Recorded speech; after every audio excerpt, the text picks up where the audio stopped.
Hey there, welcome back to a brand new video. My name is Musa Jalloh. In today's video, I'll be discussing how I was able to get monetized within 6 months of making videos on YouTube. Firstly, I'm going to talk about the things that inspired me to start making YouTube videos. Number one, I wanted to talk about things I found interesting. Number two, I wanted to learn how to make cinematic videos. And to be honest with you, I don't know how to do it yet. I'm still working on it. And number three, like people like Tayo Aina, Graham Stephan, and like Wadamaya, like the kind of video they make, it kind of inspired me also to like try to make something like that. In the beginning, I was making videos about finance and real estate. I was trying to be the next Graham Stephan. I don't know how that was gonna work, but that was my goal, right? I was trying to be the next Graham Stephan, but it didn't work. So like when it didn't work, I got discouraged. I took a break for like almost a whole year. But then after that, I came back making videos again. But then for some reason, I started making videos just about New York City, because like, if I'm being honest with you, New York City is the best city in the whole world, It's like the place I like the most.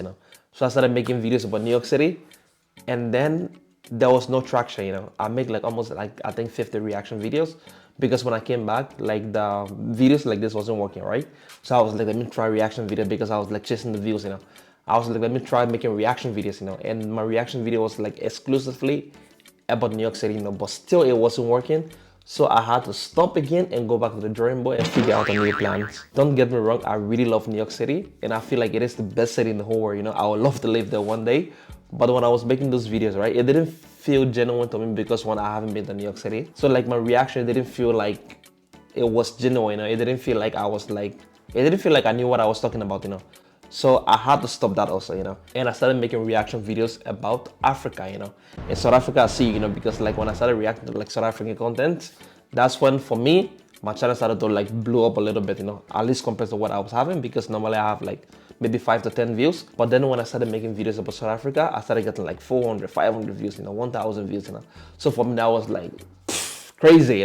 When I started to make reaction video about Africa, it felt more natural to me, because like when I'm from Africa, and two, like I kind of like know what's happening there, and also like I didn't have like that imposter syndrome, like, oh, you don't know what you're talking about, you're not from here, blah blah blah.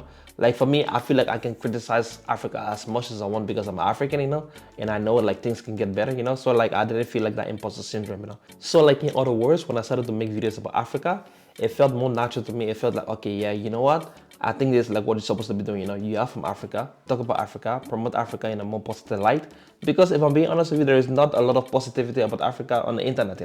Like I said, when I started creating videos about South Africa, I mean like South African real estate, like living in South Africa, and like people moving to South Africa, my engagement like really skyrocketed. But then weirdly enough, like my most viewed video on the channel, it was about Morocco. I don't get the logic, I don't get how it happened. But that video that I made about Morocco, I think it have like 21,000 views right now. And that video alone gave me like 2,500 hours of watch time, That is like so crazy to think about it. I found it so weird, like, because like most of the engagement on my channel, it was from South Africa, but one day I make a video about Morocco, and then that one, it just took off for me, Like, I don't know why, but that's just how it happened for me that time, After my break for 1 year, when I started making videos like regularly, I was posting about like one videos a day, and each video take me about 5 hours to make, so it was a lot of work, but I was posting like one videos a day consistently, And what helped me, like the strategy I used to like to film all those videos, like take for example, I would take like one day, I would just film like maybe 7 reaction videos, and then the next day I would try to like edit everything like the whole day, and then I just schedule them, and then every day I post one, I post one, I post one, I post one, So that's what helped me, That was the content strategy that I use, If you really want to grow fast, I would really recommend you go like for quantity over quality, because like YouTube, I feel like sometimes they like favor people more, like post more videos, because imagine like if you posting like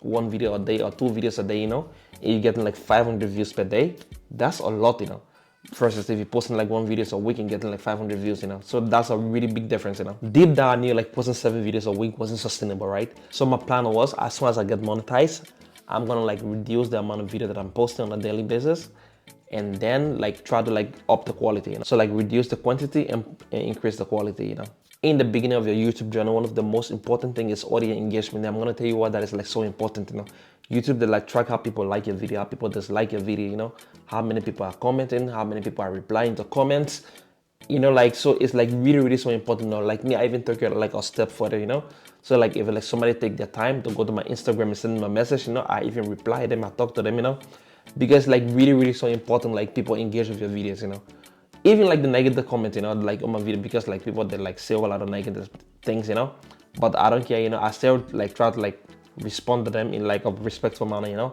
and not like get mad at people, you know. I just try to like reply to like every comment, you know, because it show YouTube like people are engaging with this video, people find this video interesting, so like people are having dialogue, and in return by doing so they will show the video. So like more people, so it's like really so important in the beginning. If you're making videos, like you should try to engage with your people, you know. And like one of the things I used to hate about like the audience engagement, you know, like asking people to like, can you like the video, can you subscribe to the channel, you know. I really don't like it, because I feel like when I'm watching YouTube, you know, whenever people tell me like to like the videos or like to subscribe, you know, I normally don't do it, you know. I find it annoying, you know. So there's a reminder to you, if you like this video and you enjoy it, consider liking the video, you know. Shameless plug right here, you know.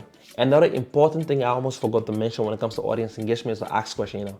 And by asking questions, I don't mean to ask like, oh, how many days is there in a week? Or like how many months is there in a year, you know. I don't mean stuff like that. I mean like questions that you are genuinely like not sure about, or you don't know about, you know.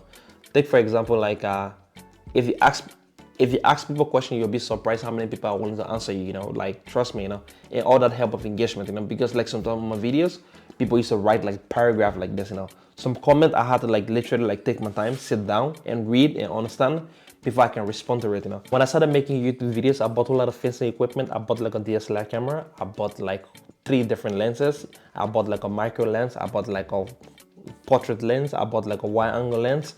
And trust me, like all those things are nice to have, but like you don't really need it in the beginning, you know. All those things that I bought, I felt like it just make me less effective when I started to make videos, right? Because like every time you have to like go into the camera setting based on the lighting you have, you know, you have to like change the settings, you have to like set the microphone, you have to like set the light, and like all those things, like before you are done doing it, you do use like almost 35 minutes or 40 minutes to like set up your shot before you start making the videos, you know. So like all those things used to make me less effective, is like discouraging from making videos, you know. So that's why I decided, you know what, I'm just gonna like try to use my iPhone, you know. Maybe it will be good, maybe it wouldn't be good, I don't know. But then so far I've been like really satisfied with it, you know. When it comes to SEO or search engine optimization on YouTube, there was a whole lot of conflicting advice, you know. Some people was telling me like, you know, you gotta work on your tags, and you gotta work on your title, you gotta make sure you have a whole lot of keywords in your title, you know. And some people was like, if you don't use so much tags in your video, YouTube will see it as spam. So like what I do basically when it comes to my videos, you know, I just focus on like the tags, because I feel like on YouTube, once you have like a good title and a good tag, they will kind of like figure out who would like need to see that video, you know. So I was like, you know what, I'm not gonna use like so much effort on this, you know, because there was a whole lot of conflicting advice, you know, and like some things even seem sketchy, you know. I might be totally wrong here, but I almost never share my video with friends and families on social media, you know. And the reason for that is like pretty simple, you know. Imagine if I make like a 20 minutes videos and then I share on my Instagram, and like somebody click on the video and then they watch for like 30 seconds, you know. That is like really so bad for my channel, because like it will really reduce my average view duration, you know. And like YouTube, that's one of the most important metric to look at when to determine like if they're gonna show you a video to like more people, you know. So like a video that is like 20 minutes long, at least people should be watching for like 10-15 minutes, you know. That means like people are like really into the video, they are really enjoying it, and then YouTube will in return show the videos to more people, you know. But if someone is like watching it for just 30 seconds, like a 20 minutes video, that is like really so bad. It will tell YouTube like, oh, this video is not interesting, this video is like people doesn't like it, this video like maybe it's not fun, it's not giving the value it promised it was supposed to give, right? So that all affects your video negatively, you know. And also I believe like YouTube, they have like, I don't know, more than like 1 billion people who watch YouTube like every day, you know. So I do believe like the people who are supposed to see my videos, they're like already on YouTube, you know. So there is no point of me like trying to like push my video down in other people knows who doesn't want to see it, you know. If you have friends or family who are genuinely interested in the content you're making, then you can like share it to them, you know. But if you just like send it to people because you want them to support you, I feel like it will do more harm than good to your channel, you know. In my opinion, like the main key to get the monetized on YouTube is to stay consistent, because you never know which video might do well for you. If you're making videos, right, you always have this feeling like, oh, this video is gonna do well, you know. There are like so many times that I thought like a video that I'm making is gonna like do really so well, and at the end of the day, just underperform, you know, like really underperform, you know. But then there are sometimes also I'm like, you know what, this video I don't think it's gonna do well, you know. This video I don't think it's gonna be good, you know. But boom, at the end of the day, it just performed well, you know. It's crazy how I work like that, but I don't know. That's why I feel like the most important thing when it comes to like getting monetized is to just be consistent, you know, because you never know which video might do well for you, you know. Since December, I have like posted like more than 200 videos, right? I know that is like crazy. It's a lot of videos, right? But out of those 200 videos that I've posted, like 6 videos, you know, just 6 give me like more than 5,000 hours of watch time, you know. That is like so crazy to think about, that I posted like more than 200 videos, but like 6 of them give me like more than 5,000 hours of watch time, So as you can see, I have like a really small YouTube channel, so I'm no YouTube guru. So I cannot tell you why like those 6 videos that I make like give me like more than 5,000 hours of watch time, But one thing they all have in common, they were all long videos, if I'm not mistaken, All those 6 videos were all long videos above like 15 minutes, So that was the only thing that I can see that they have in common, But trust me, like the videos, the topic, they were all random things, It wasn't like the same things. Within a 6-month period that my channel got monetized, my channel got like 1.4 million impressions. So basically, if you don't know what is an impression, it just means like YouTube show my video thumbnails to like 1.4 million people, And out of the 1.4 million people, like 100,000 people click on my video and watch it, So in itself, I feel like that's like really, really so impressive, like 100,000 people watch my videos, And so that means like my click-through rate, if I'm doing the math correct, because like 1.4 million people saw my thumbnails and like 100,000 people watched my video. So that means like my click-through rate, if I'm not mistaken, is between like 5 to 7%. So in my opinion, I feel like that's pretty impressive, right? But that also means like there's still a lot of room for improvement when it comes to my thumbnail. But to be honest with you, I'm pretty amazed that like 100,000 people saw my video, Like 100,000 for me is like such a big number, Because if I think about the fact, like if you have 100,000 people in the stadium, I don't think I'll even be brave enough to go and like walk in for them or to like give a speech to them or to say something to them, So that's like a lot of people. I'm like really so humbled by it. The reason why I was able to get monetized with like 100,000 views is my videos, they are like pretty long. So my average view duration of my videos is like about 10 to 15 minutes if I'm not mistaken, right? So like even though like 100,000 people watched my video, but it was more than enough to give me like the watch time that I needed to get monetized on YouTube. That's why I feel like making videos on YouTube now, everybody's talking about short. I know it's good, but if you really want to get monetized fast, you have to like make like a longer form videos, That's, in my opinion, I feel like it's one of the easiest way to get monetized, In my humble opinion, I think everybody should start a YouTube channel, You might not become the next Mr. Beast, but if your goal is to make a living from YouTube, you could probably do that, by starting a YouTube channel, And also like by starting a YouTube channel, you're gonna learn a whole lot of valuable skills, right? Take for example, for me, I learned how to like use iMovies, I learned how to use Premiere Pro, I learned how to use Photoshop, I learned how to use Lightroom, all because of YouTube, And I learned how to like write a video script, I'm still getting better with it, And I learned how to speak on camera, I'm still getting better with that also. And I also learned how to use a DSLR camera, You might think the use of camera is not hard, you just point and shoot, but it's like really so technical, There's a lot of technicalities that go into using a camera, But if I wasn't gonna like start a YouTube channel, I wasn't gonna use that, So like even if I don't like, even if my channel doesn't get big, like these skills, I can like probably still use it later on in the future, Like in my own personal career, So that's why I feel like it's like really, really so important. Like if you want to start a YouTube channel, like don't overthink it, Just make fun if you enjoy making videos.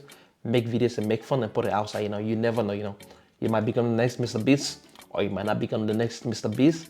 But for me, I feel like that's not the point, The point is like just do it because you enjoy it. And at the end, you will also learn whole lot of valuable skills, So in conclusion, if you ever thought about starting a YouTube channel, don't overthink it, Just go for it, Because if I can get monetized now, I feel like everybody can get monetized now. Thank you guys for watching the video. I hope you enjoyed. If you do, remember to like it, comment down below. We'll see you in the next one. Peace out.